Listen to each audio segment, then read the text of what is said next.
Bueno, muchas gracias por la asistencia. Vamos a hablar en primera parte de la evidencia científica en suplementación. A veces se ve en los medios que se dice que no hay evidencia en la suplementación integrativa y en la suplementación en general, lo cual pues ya veremos que no es así. Bueno, estamos hablando de suplementación, habría que definir un poco en qué consiste. Bueno, los suplementos o los complementos alimenticios básicamente son vitaminas, son minerales, hierbas o fitoterapia, aminoácidos, ácidos grasos y otros componentes dietéticos. Es muy amplia su definición, vienen en varias presentaciones, en tabletas, líquidos, geles, en fin, en muchas formas.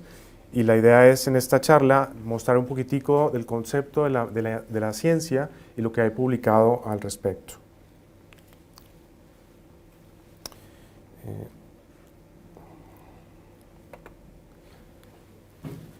Aquí tenemos, si hablamos de suplementos y lo que es las vitaminas y de ciencia, tenemos que nombrar a Linus Pauling. Él, como sabéis, es el que habló principalmente de la vitamina C y su importancia en la salud. Una de sus frases, preservar la salud y tratar enfermedades administrando la cantidad óptima de moléculas que son necesarias para el organismo. O sea, ya un 2 veces premio Nobel está hablando de la importancia de las vitaminas y minerales. Lo que está pasando a nivel mundial también con la tercera edad, sabemos que hay deficiencias de nutrientes por problemas de deglución, otras comorbilidades, los fármacos, el uso de fármacos también baja la cantidad de nutrientes, sobre todo micronutrientes, o sea, vitaminas, minerales. En este estudio nos dicen, es un metaanálisis, veremos que los metaanálisis tienen el nivel de evidencia más alto.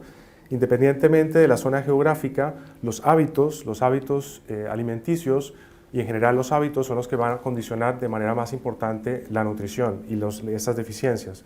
En el máster hacemos mucho énfasis, sobre todo en los 2 primeros niveles, en la nutrición, la dieta es básico, y luego ya empezamos con los micronutrientes y las vitaminas y la fitoterapia. Bueno, la CDC, que es el centro estadounidense donde se hace una estadística de lo que está pasando a nivel de nutrición, pues dice lo mismo, hay deficiencias de hierro, de yodo, de vitamina A, de folato, de zinc. Esta estadística importante a nivel mundial, en edades entre los 6 meses y 5 años, más o menos la mitad de esta población tiene deficiencias de estos nutrientes. Entonces, estamos hablando de temas que son prevalentes en todo el mundo y que tendríamos que diagnosticar y tratar primero con nutrición y luego con abordajes de suplementación. La OMS tiene un apartado donde hablan de las intervenciones que tienen evidencia científica, que son eficaces. Por supuesto, nos hablan del ácido fólico en el embarazo, no solamente durante, sino incluso después. El yodo, especialmente en países donde hay deficiencias hay cretinismo. Me encuentro en la consulta, todavía hay problema con el yodo en algunas poblaciones, incluso aquí en España. El calcio en las mujeres que tienen tendencia a hipertensión en el embarazo y, por supuesto, en otras poblaciones donde se fuma. Esta es una revista, Nutrients, es muy reconocida, de alto impacto, del 2015, donde miran lo que está pasando en Europa, especialmente en los niños, en cuanto a estos nutrientes, la vitamina D, la E y el yodo. Y ven pues eso, que todavía tenemos retos y tenemos que seguir trabajando, primero desde la nutrición y segundo desde la suplementación para poderlos corregir. Este es un estudio epidemiológico a nivel global de lo que está pasando con los micronutrientes y nuevamente pues dicen eso, ¿no? Que seguimos teniendo problemas con el yodo, el folato, la vitamina A, el zinc, y todos estos van a tener implicaciones tanto en la fisiología, estados que probablemente no se manifiesten en enfermedades como tal, no siempre, pero sí puede tener que ver con problemas inmunológicos, falta de energía. A veces no siempre tiene que haber una enfermedad para tener estas deficiencias, ¿no? Algo de la prevalencia del uso de los suplementos oscila dependiendo del país, por ejemplo, oscila entre el 22 y el 53%. Ya Alfredo nos mostró la cantidad de personas adultas que utilizan suplementos en Estados Unidos. Los que más utilizan son los multivitamínicos, conos y minerales, fueron los más utilizados, ¿no? Esto ya lo hemos visto. Entonces, ¿qué pasa? Que hoy día con internet, con los medios, es abrumadora la cantidad de información. A veces es difícil filtrar realmente lo que es relevante, lo que desde el punto de vista científico tiene validez, y por eso la idea de tener una formación y de estas charlas es dar a conocer pues, lo que hay en este momento en ese sentido. También es cierto que en lo que pasa en los medios a veces no siempre es acorde a lo que realmente dicen los estudios, y muchas veces hay intereses pues, económicos y de otro tipo que hacen que se tergiverse la información. Cuando hablamos de evidencia, lo que tiene más evidencia son las revisiones sistémicas, los metaanálisis. Lo que se hace ahí es que se miran estudios de ensayos controlados, aleatorizados, sistémicos, se compara y se sacan conclusiones. Es lo más alto en evidencia. Luego vendrían los estudios de corte, las revisiones sistemáticas, después el estudio de caso-control, la serie de casos y finalmente la opinión de expertos. Todos estos tienen un nivel de evidencia. Lógicamente no siempre se puede tener este nivel tan alto, y ya veremos que en algunos estudios, incluso de ensayos de metaanálisis, pues según cómo se diseñe, porque igual están hechos por humanos, hay un componente humano, pues puede haber diferencias, ¿no? en los resultados. Entonces, a mayor evidencia, entre más es un metaanálisis, pues la calidad de la evidencia es mayor, y hacia abajo, pues la magnitud del sesgo pues es mayor. Obviamente, una investigación in vitro o en animales no siempre se puede extrapolar a lo que pasa en humanos. Es un tipo de evidencia, pero pues hay que verlo desde ese punto de vista. También se clasifica la evidencia científica en diferentes grados. Este es de la escala de Oxford, en la cual se ha clasificado en A, B y C, y cada una, dependiendo del tipo de literatura que la soporta. Por ejemplo, la 1A son revisiones sistemáticas, homogéneas. Se han estudiado poblaciones grandes que son más o menos homogéneas, que son con placebo, controladas, en fin, y es la más alta, ¿no? Es la 1A. La 1B, pues ya empezamos a bajar un poco la evidencia, pero siguen siendo A, B y C, siguen siendo evidencias buenas. En el Observatorio de Salud y Medicina Integrativa es un proyecto que ha tratado de trasladar tanto a los terapeutas como a algunos pacientes, incluso o a usuarios, literatura científica con la fuente original traducida, lo que son los abstracts en español, para que podamos empezar también a informarnos desde una visión más objetiva tanto de componentes como de terapias y también de suplementos. Los invito a que la visiten, está todavía en creación. Bien, en este estudio es del 2013. Aquí lo que se trató de evaluar es qué le pasaba a las personas que tomaban algo de suplementos o que no tomaban ningún tipo de suplementación. Entonces, ¿qué fue lo que encontraron?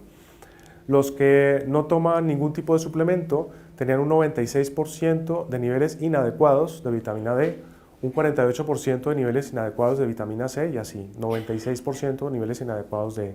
Los que tomaban algún suplemento tenían un 25% de niveles inadecuados de vitamina D, o sea que mejora mucho el nivel de estas vitaminas.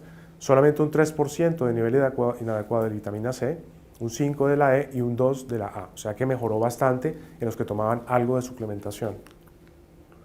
Esta es la gráfica mostrando en los que tomaban y no tomaban suplementos y los niveles en sangre de estas vitaminas. Por supuesto que esto tiene implicaciones fisiológicas.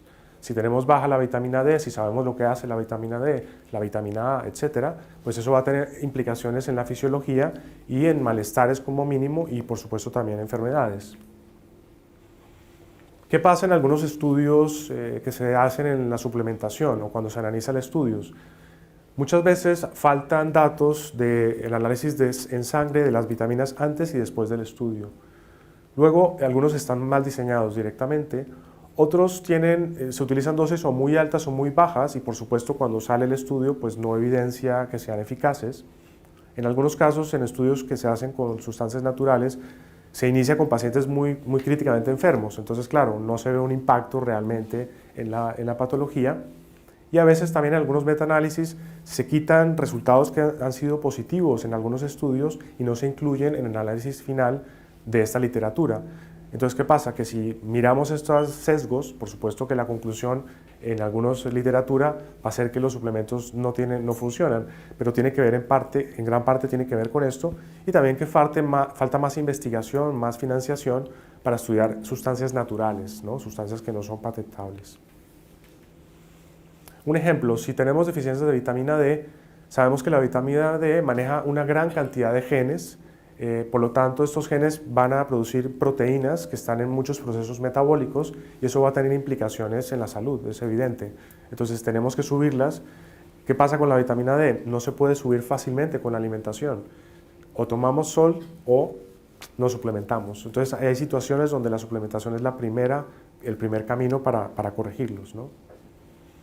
Este es un estudio de Cameron y Pauling en el cual observaron que el tratamiento con vitamina C intravenosa como apoyo, o sea, complementando los tratamientos convencionales de quimio, radio, cirugía, encontraron que, y luego dada suplementación oral, presentaban tiempos de supervivencia 4 veces mayores que en los no tratados, con la vitamina C intravenosa y la oral.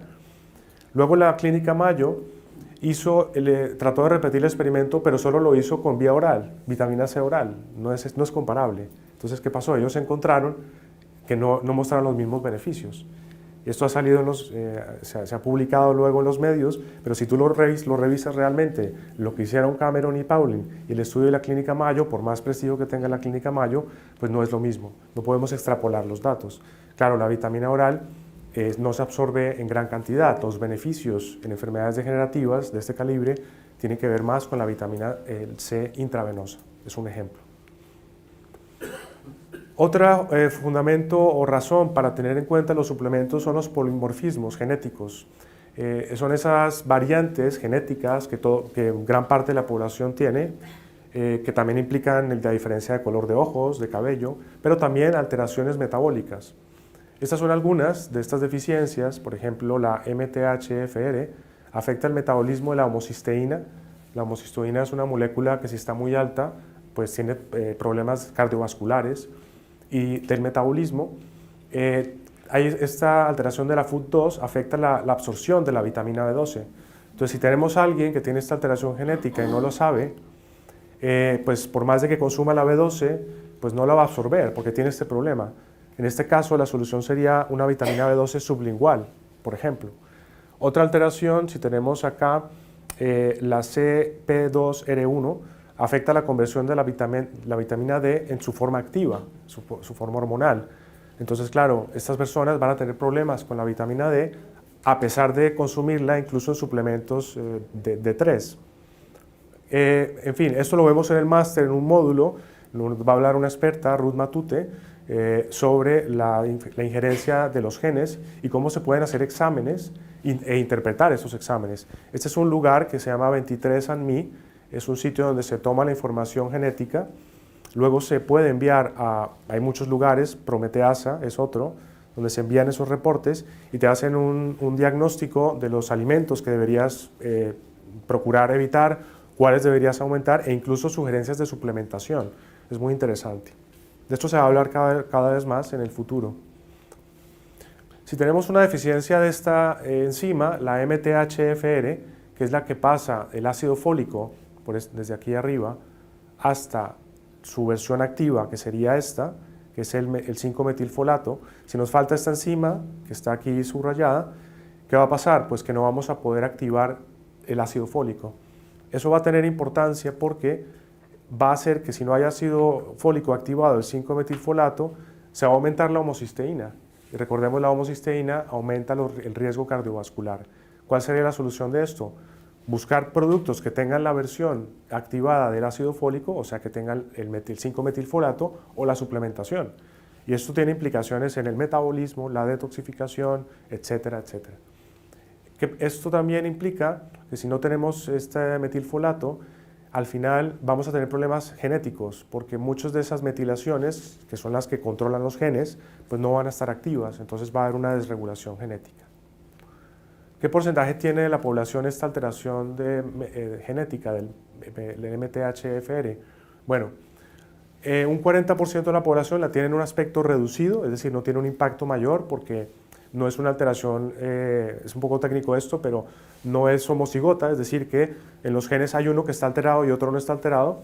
Luego la funcionalidad se reduce solo al 40% de esta enzima. Pero si tenemos una alteración homocigota, que es solamente el 20% de la población, aunque eso es bastante, 20% de la población es mucho, vamos a tener un 70% de reducción en esta capacidad de convertir esta vitamina. Entonces, interesa realmente conocer esto, especialmente en el embarazo, etc. Bien, la American Family Physician sacó un reporte, esto es de la Universidad del Monte Sinaí, que es bastante prestigiosa en Estados Unidos. Hicieron una revisión de la evidencia que hay en las terapias integrativas. Hablaron no solamente de suplementos, sino también de otras disciplinas, pero en concreto de los suplementos, comentan que las preparaciones a base de plantas y los suplementos nutricionales pueden ser útiles como primera terapia de línea en ciertas afecciones, por ejemplo el aceite de pescado para los triglicéridos, la hierba de San Juan, que es el hipérico para la depresión, el extracto de ginkgo biloba para la demencia o como terapia de apoyo con la coenzima Q10 para la insuficiencia cardíaca, y reducir la diarrea por antibióticos con los probióticos. Pero claro, esto implica que tenemos que conocer los médicos y los terapeutas, las interacciones y también la seguridad y cómo podemos ayudar a estos pacientes, pero esto están recomendando, entre otras cosas, para bajar los costes. Aquí el nivel de evidencia de lo que hemos hablado, la acupuntura para ayudar al dolor de espalda, el lumbar, un nivel de evidencia A. Recordemos los niveles de evidencia. Coenzima Q10, nivel de evidencia B, sigue siendo alto. La coenzima Q10 para apoyar la falla cardíaca y mejorar la clínica, ¿no? El aceite de pescado, los omega 3 para bajar los triglicéridos, evidencia C. Ginkgo biloba, con este extracto, no cualquier extracto. En los estudios es importante cuando vemos un estudio que el extracto muestre la cantidad de principio activo y eso pues claro, para poder extrapolarlo a otros. Aquí estudiaron este extracto y vieron una mejoría del estado cognitivo en algunos pacientes con demencia. Esto fue un metaanálisis que se hizo utilizando un extracto. Y así hablan también de la musicoterapia, los probióticos para bajar el índice de diarreas en los pacientes que toman antibióticos en un nivel de evidencia A. Entonces, desconocer esto, para los que somos terapeutas, pues realmente ya es el momento de que nos formemos. En medicina, por lo menos, cuando yo lo estudié, pues no se enseñaba mucho realmente de nutrición, de suplementación, y yo creo que es hora de que empecemos a aprender más sobre esta parte importante de las terapias. Bueno, aquí del omega 3, derivado del pescado, pues hay mucha literatura al respecto. Ya se sabe que baja los triglicéridos. Las dosis que se utilizan son altas para tener ese efecto, hasta 4 gramos. Incluso se ha visto que con dosis de 5 gramos pues no aumenta el sangrado, que es una de las cosas que se dice de los omega 3, para ser seguro incluso a esos niveles. El ginkgo biloba, lo que les decía, utilizando un extracto, en este caso era un extracto con una concentración del 22 al 27% de flavonoides de ginkgo. Esa es la característica de ese extracto para que se dieran esos resultados. Esto fue un metaanálisis en el cual se pudo encontrar ese efecto beneficioso, ¿no? Aquí este tema de los probióticos, lo que ya les había dicho, estas son las bacterias que más evidencia tienen para la diarrea, el Lactobacillus species, las bifidobacterias, y los Saccharomyces, que es una levadura no patógena, ¿no? Es lo que se tendría que utilizar de rutina incluso en pacientes que toman antibióticos. Aquí en el artículo comentan que debería ser iniciado el probiótico el primero o el tercer día del uso del antibiótico y luego hasta una semana después para tener los beneficios que estamos encontrando. El hipérico, ya muy conocido en la fitoterapia y su efecto incluso en Cochrane, que es un sitio de revisión sistemática de literatura, se ha visto el efecto especialmente en depresiones leves, con efectos secundarios mínimos, pero algunas interacciones. El hipérico no lo podemos mezclar con antidepresivos inhibidores de la recaptación de serotonina. Entonces ahí vemos que se requiere formación, sobre todo en fitoterapia. ¿Cuál es la seguridad de los multivitamínicos?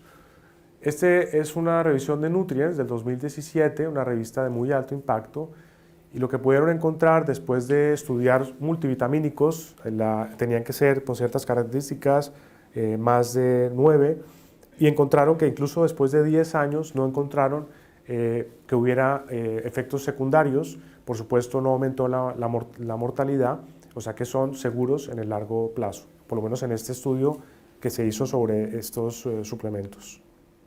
Este es un estudio de JAMA, es un estudio prospectivo, se hizo, ya lo verán, durante varios años.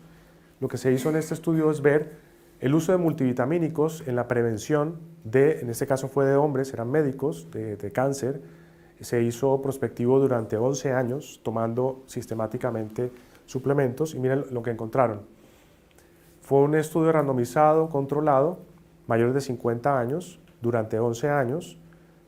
Hubo una adherencia a la terapia hasta el 67%, que es bastante. Se tomaban fotos cuando viajaban, porque ya se conocían más o menos, eran 14.600 médicos hombres, entonces cuando viajaban tenían que llevar sus vitaminas y bueno, se hizo como una especie de fraternidad. Y bueno, ya lo pueden leer, esto es lo que encontraron, una disminución total de cáncer en el 8%, que parece poco. Si ven la línea, la verde fue los que tomaron la vitamina y la roja lo que no. De cáncer de pulmón también hubo un impacto. Este es un estudio ya otro, donde se vio lo que pasa en el largo plazo.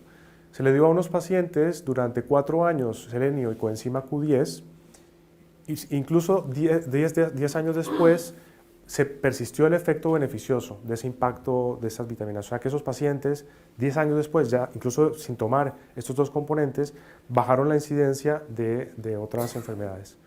Bien, aquí les quise traer algo para ver que incluso a veces se publican cosas absurdas. Este es un estudio que se publicó en esta revista Journal of Pharmaceutical Science y en otras dos. El estudio titula una nueva herramienta para luchar contra parásitos intergalácticos, o sea, intergalácticos, ¿no? De otros planetas. Por supuesto que no existen. Este artículo lo hicieron deliberadamente mal, digámoslo así, para ver si colaba en la literatura y se encontraron que fue publicado en 3 sitios. Y cuando ustedes lo revisan, está lleno de palabras extrañas.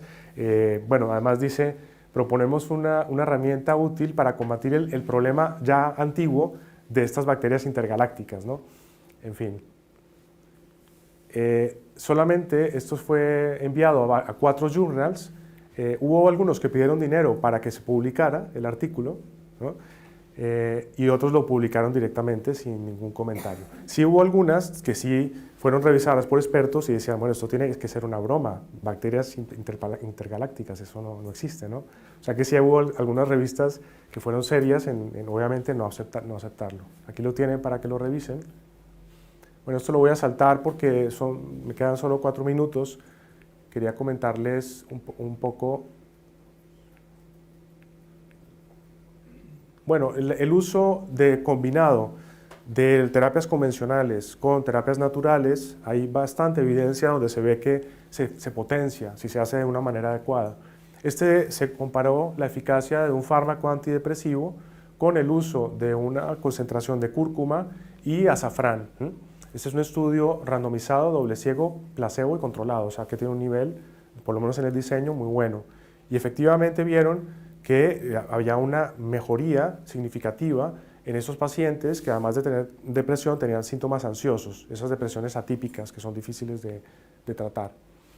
Este es otro del 2016 donde se habla del efecto del lino, del aceite de lino o linaza para ayudar en la presión arterial.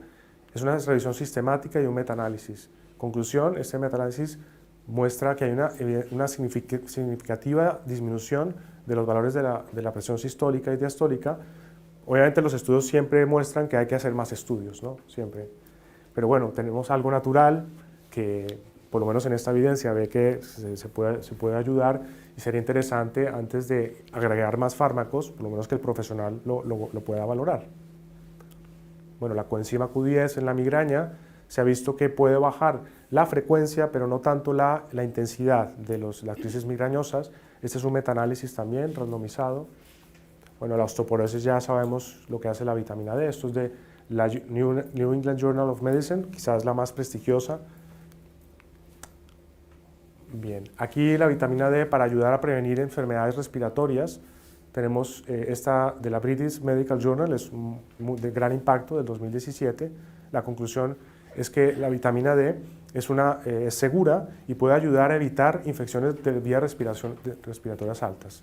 Entonces, no hay evidencia. Yo creo que nos falta leer más, saber buscar la literatura, tener criterio para escoger lo que realmente es válido y lo que no es válido y informarnos e incorporar en nuestras terapias esta información. Laura. No sé cómo estamos de tiempo. La degeneración macular, difícil. La degeneración macular no sabemos qué hacer bueno, sabemos qué hacer, pero es muy difícil controlarla. Son tratamientos muy costosos.